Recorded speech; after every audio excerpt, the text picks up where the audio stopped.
They didn't just doubt him, they laughed. In a hall filled with powerful professors and elite students, a black schoolboy named Drake Davis calmly claimed he could solve a problem scholars had argued over for decades. The response was instant mockery. Smiles turned sharp, authority turned cruel.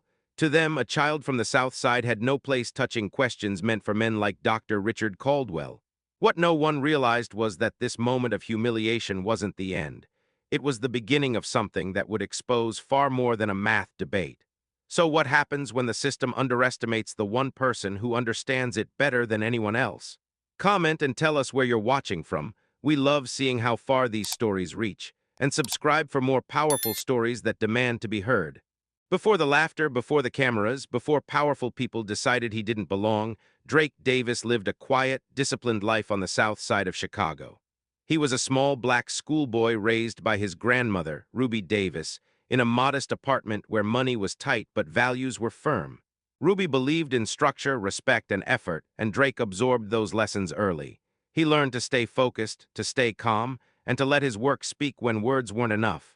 Every morning, Drake walked into Lincoln Park Elementary, a school worn down by time and neglect.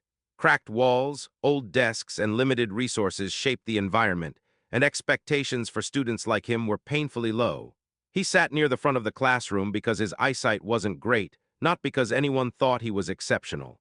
His clothes were hand-me-downs, his backpack frayed, and his presence easy to overlook. Most people saw a poor black kid from the South Side. Almost no one looked closer. After school, Drake followed the same routine. He went to the public library, a place that felt larger than the world he came from. There, surrounded by shelves of forgotten books, he discovered ideas far beyond his grade level. While other kids played outside, Drake filled a worn notebook with equations tied to a famous academic dispute, the Caldwell-Morrison debate, a problem that had divided professors for decades. He didn't chase it for attention or recognition. He chased it because he didn't understand why grown men argued for years instead of finding the truth. Ruby didn't understand the math, but she understood her grandson. She saw how focused he became, how patient, how determined. She saw that this wasn't arrogance, it was curiosity. Drake wasn't trying to prove anyone wrong. He just wanted answers. When Drake qualified for a prestigious statewide mathematics competition, it should have been a proud moment. Instead, it became a disruption. His name appeared where it didn't seem to belong, attached to an age and a background that made people uncomfortable.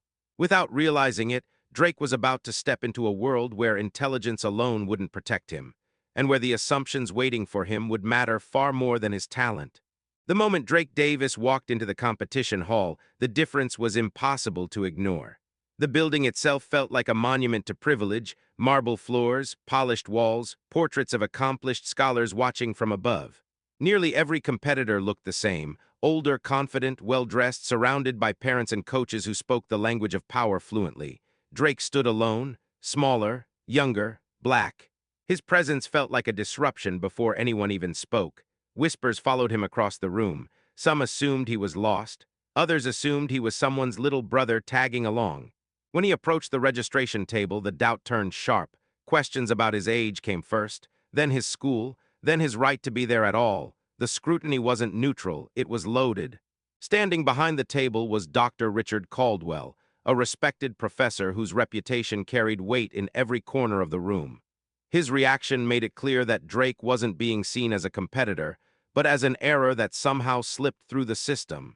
The tension escalated when Drake's worn notebook caught attention. What should have been private became public entertainment. Pages were flipped without permission. Expressions shifted from confusion to disbelief, then to open laughter. The idea that a black schoolboy from the South Side could claim insight into the decades-long Caldwell-Morrison debate was treated like a joke. Students laughed, adults laughed. No one stopped it. No one corrected it. The humiliation was complete. Across the hall, Ruby Davis watched silently, her hands clenched tight. Beside her, TJ struggled to contain his anger. Drake, however, didn't react. He stood still, absorbing the moment, his silence mistaken for weakness. What they couldn't see was how quickly resolve was forming beneath that calm surface. When the first round began, the room expected nothing from him. That expectation collapsed when results were announced. Drake didn't just perform well, he dominated. A perfect score, faster than anyone else. Shock rippled through the room. Laughter vanished, replaced by disbelief. Some whispered about luck. Others questioned the system. Very few questioned their own assumptions. The second round pushed things further. This was no longer about speed. It was about reasoning, proof, and depth. Drake approached the board, visibly struggling to reach it. A chair had to be brought forward. The image alone reignited quiet amusement. But as he began writing, the tone shifted. His method wasn't traditional. It wasn't polished. It was different. When challenged, he didn't retreat. He continued calmly, step by step, grounded in logic rather than performance. That was the moment Dr. Patricia Whitmore leaned forward.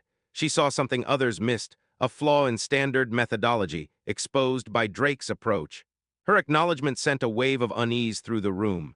What should have been celebrated instead felt threatening. Authority stiffened, faces hardened. The competition was no longer about math, it was about control. Behind the scenes, the rules began to bend. Judging grew subjective. Emphasis shifted from correctness to presentation, from substance to polish. Competitors like Victoria Ashford and Derek Mills were praised not only for their work, but for how confidently they fit the environment. Drake advanced, but barely, as if the system itself resisted letting him go any further. Outside the room, the story exploded. Clips circulated online. Comment sections filled with arguments. Some called Drake a genius. Others dismissed him as a stunt. Mentions of Dr. Eleanor Morrison resurfaced as people debated the significance of what was unfolding. Pressure mounted, and Drake felt it all, without ever asking to be at the center of it. As the final round approached, the atmosphere turned heavy. The problem would be different, harder, impossible. What Drake didn't know was that a decision had already been made behind closed doors. A trap was being set, not just to test him, but to put him in his place. And as the doors closed, one question hung in the air. Would Drake Davis be allowed to succeed, or was the system preparing to make sure he failed in front of everyone? The final round was never meant to be fair. By the time Drake Davis took his seat, the room no longer felt like a competition hall. Cameras lined the walls, bright lights hung overhead. What had started as an academic event had transformed into a public spectacle. 7 older students sat confidently in tailored clothes, surrounded by quiet assurance. And beside them sat Drake, small, still, gripping the same worn notebook that had followed him from library floors to this moment. When the final problem appeared on the screen, a visible shock ran through the room. It wasn't just difficult.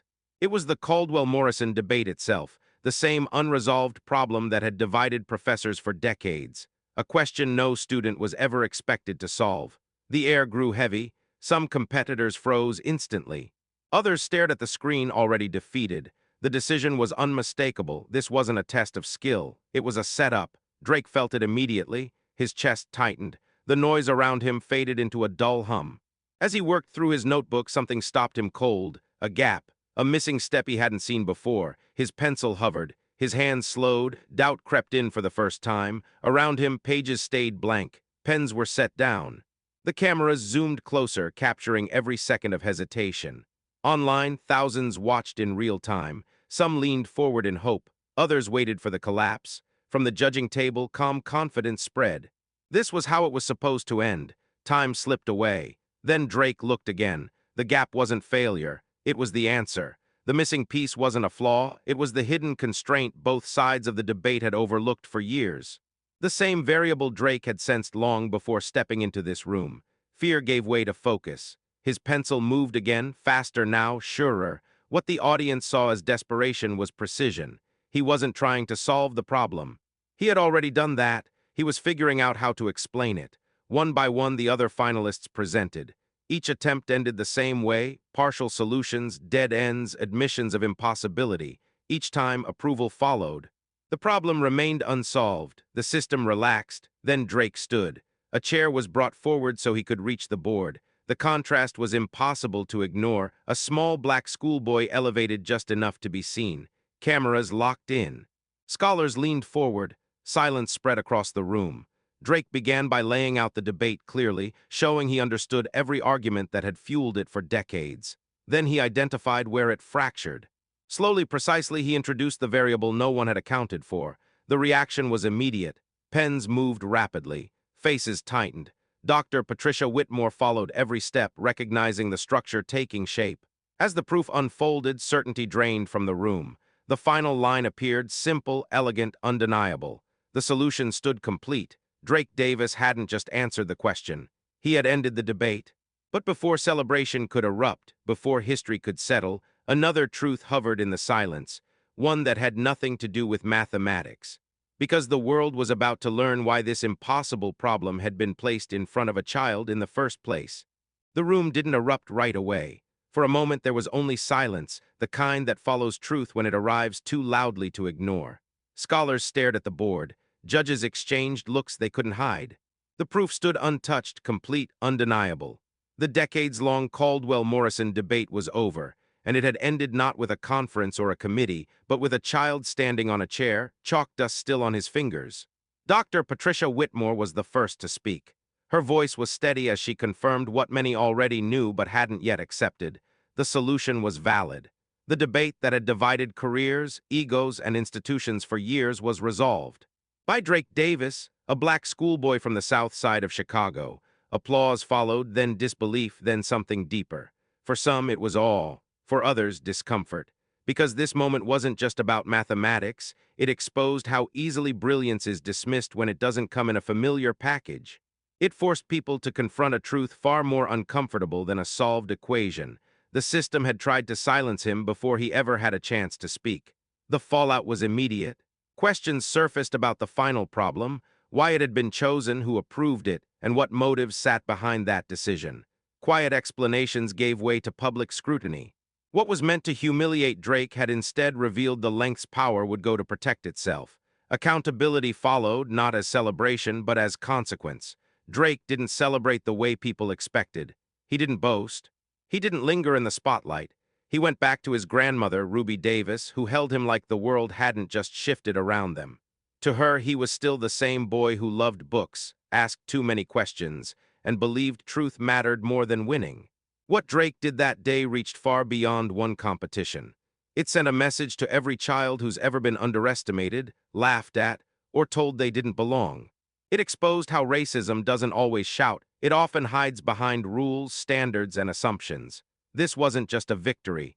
It was a mirror. Because the real question isn't whether Drake Davis was brilliant. It's how many others like him never get the chance to prove it. If this story moved you, share it with someone who needs to hear it.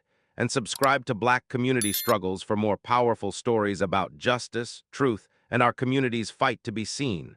And don't forget to hit the like button. Your support helps these stories reach the people who need them most.